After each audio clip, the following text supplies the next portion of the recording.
comrades, you may remember a little while ago I said that I was doing an investigation into the various political parties throughout Canada and deciding, which one I eventually did want to go with.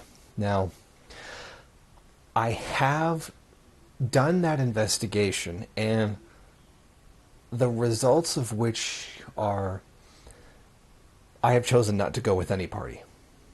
Now, I looked into pretty much all of them. There's obviously, little parties all over the place that you don't see because their name's not big enough, and as a result, you never actually hear about them. I looked at the Marxist-Leninist Party of Canada, the Communist Party of Canada, the RCP Canada.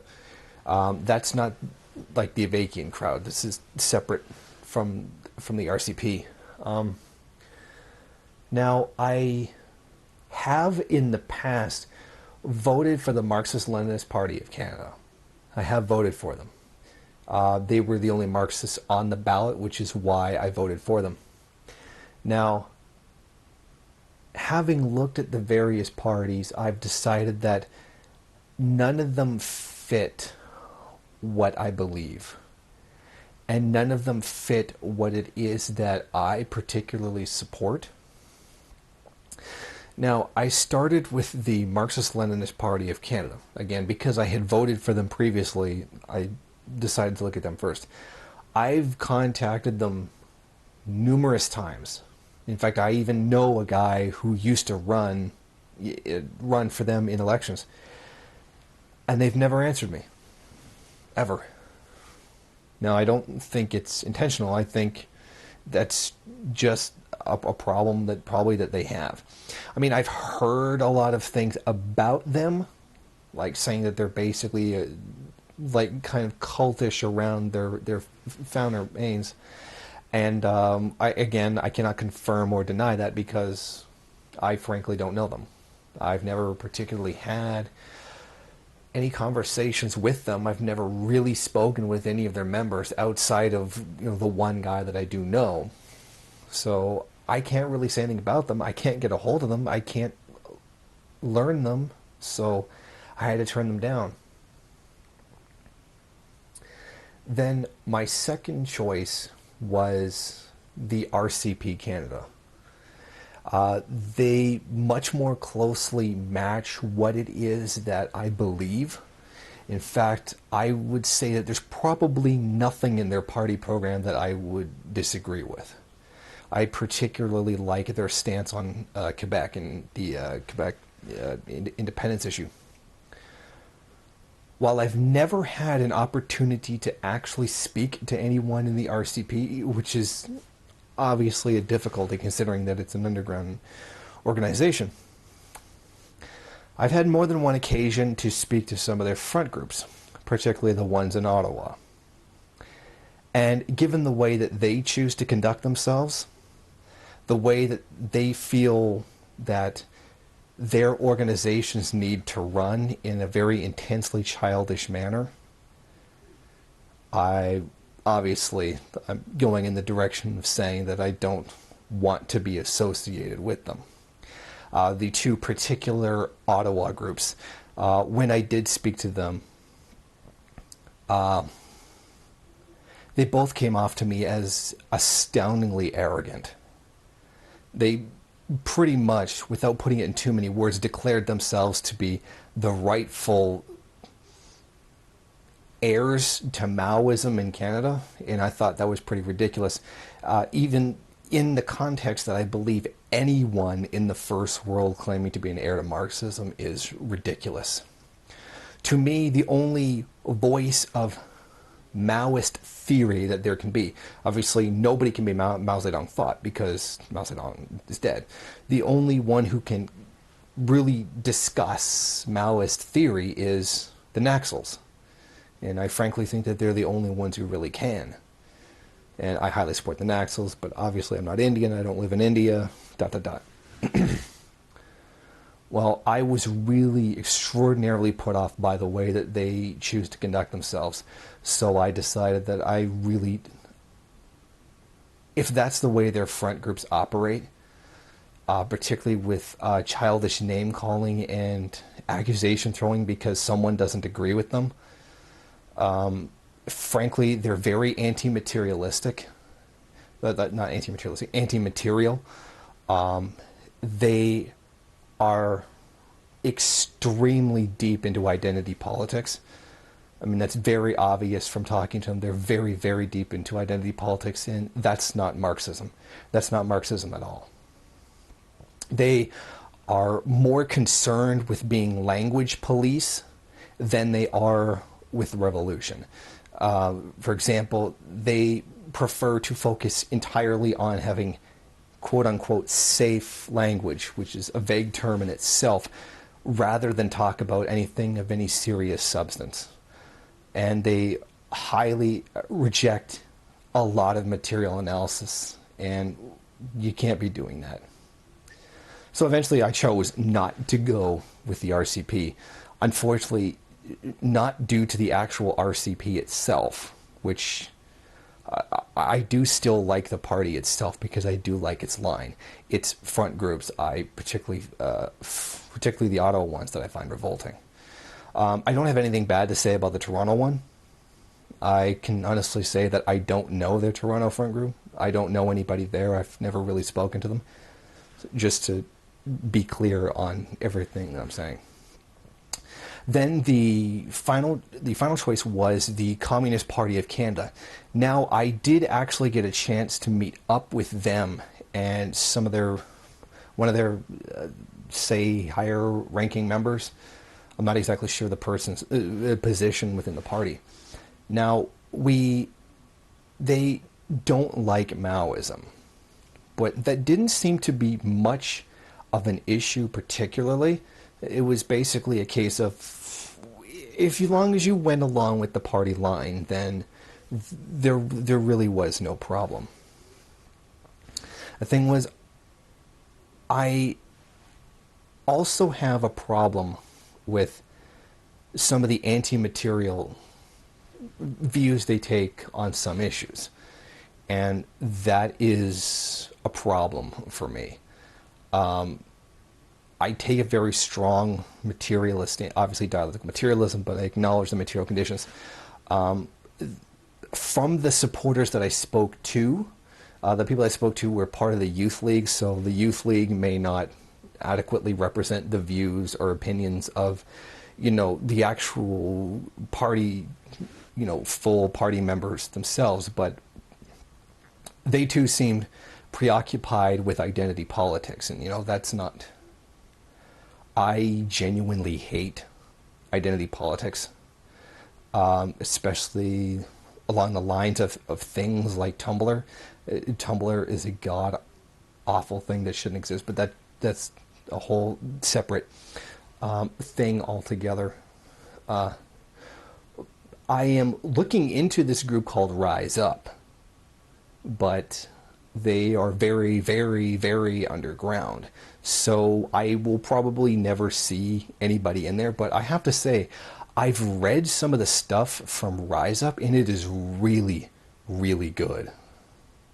Like, I don't recall having read anything this good in like a long time.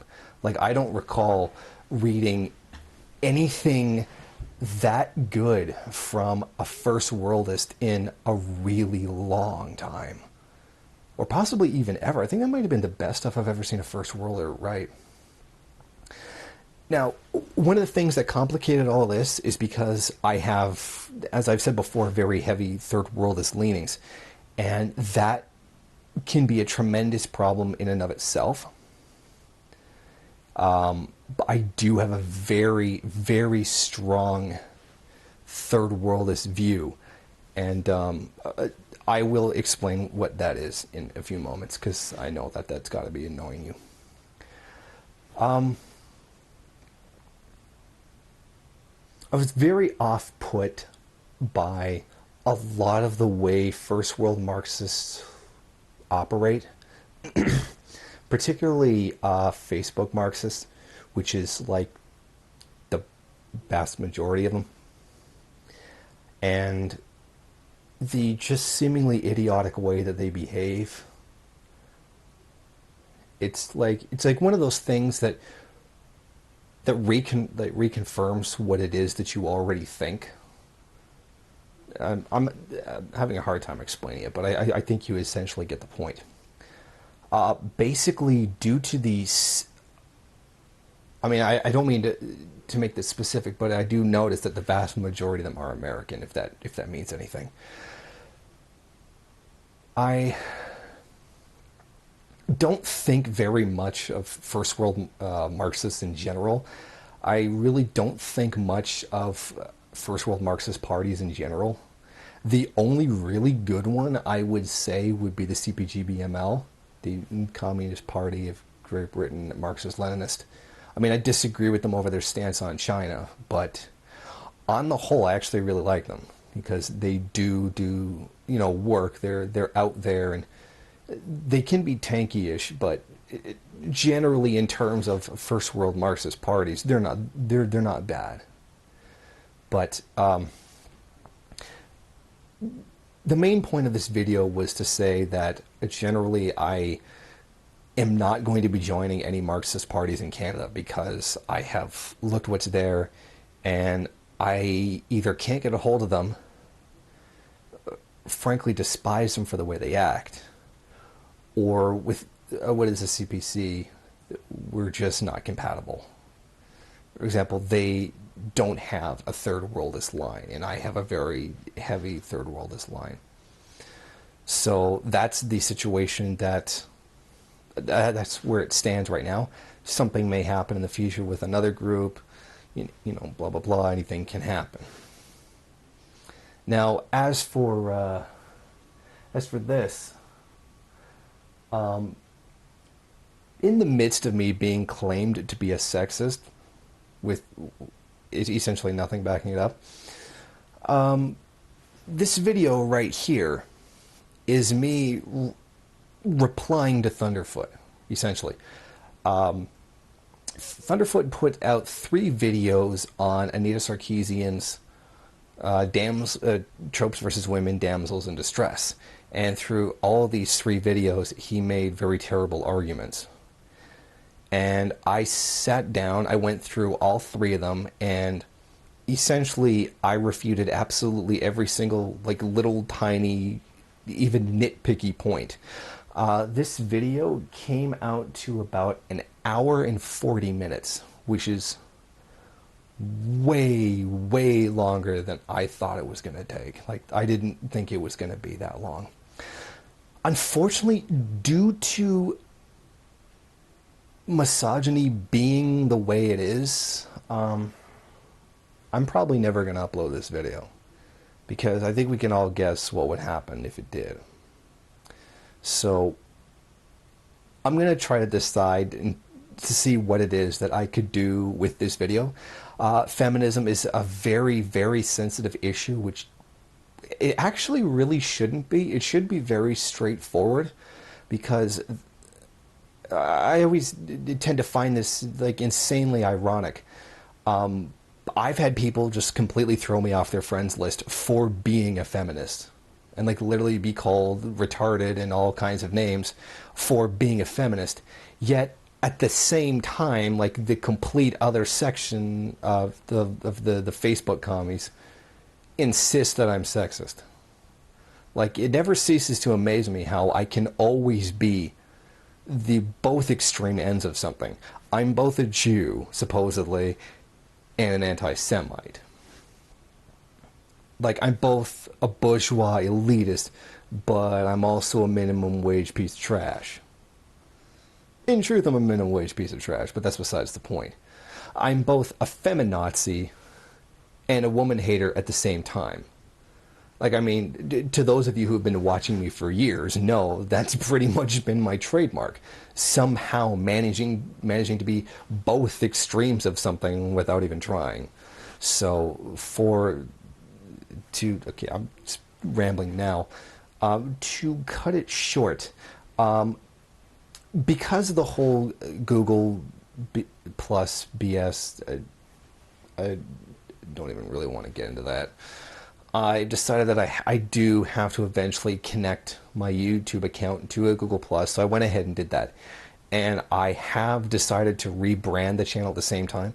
Like, obviously, you've noticed that it doesn't say Maoist Rebel News anymore. It says Jason Unruh now. Because I think it would be better if I used the name as opposed to the old organizational name. Because at one time, there were as many as 3 people doing this channel. It started off as me, then it became 2, then it became 3, then it became 2, and then it became just me.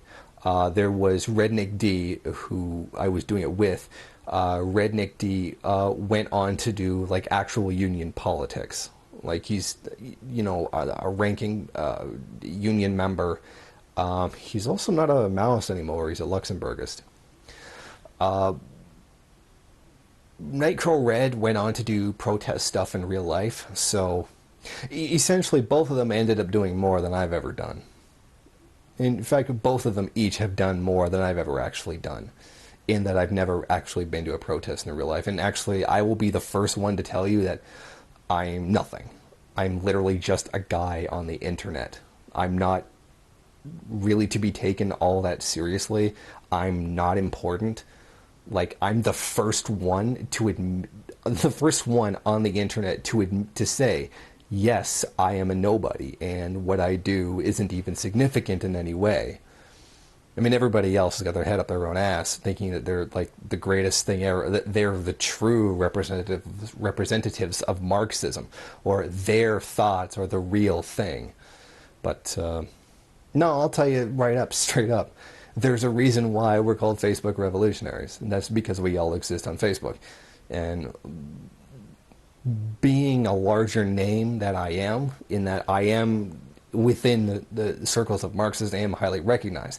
I have a connection in the foreign ministry, the Department of Foreign Affairs of the DPRK government. I've gotten a letter of support from the National Democratic Front of the Philippines. So, I mean, that's something, and that's more than a lot of people have. I'm not a KFA member, which would be really significant, but I'm not. Which reminds me, I was looking into joining the KFA, but rambling aside, I do recognize before anybody else that I am just a guy on the internet. I have never, ever claimed to be better than other people. I have never claimed... Okay, I was going to add something else, but it's not true. I've never claimed that what I did was more important than what other people do. I'm literally just a guy in front of a camera with a laptop giving an opinion. And that's honest to God, probably all I will ever be. That's in the realm of Marxism. That's probably all I'll ever accomplish. But that's the straight up truth. You know, no word of a lie. I've heard it thrown around that I'm supposedly an egomaniac who thinks they're better than other people, but I've said many times in videos that I'm a nobody and what I do isn't even special. But now that I've horribly ranted so far away from what I was actually doing, let me get back to the point. I am looking at doing some videos in the future. This one, unfortunately, will probably never get broadcast. I'll probably think of something to do with it in the future, although I frankly have no idea. But until then, I just wanted to give an update on where it is that I stand on things. I won't be joining any parties because for the various reasons I just gave, and I do have some some projects coming in the future. One of the things I actually wanted to do was make a Stalin theory week, a Lenin theory week, a Mao theory week, and a Marx theory week. I actually want to start with the Stalin one because Stalin does have some good works that people don't even really realize that are there. I mean, as to how much of a theoretical contribution, obviously, that would be fairly subjective, but there are some really, really good works in there. For example, on the national question is actually really good. So that's it. That's all I really wanted to say, just give you just a bit of a heads up for what's coming and what it is I plan to do.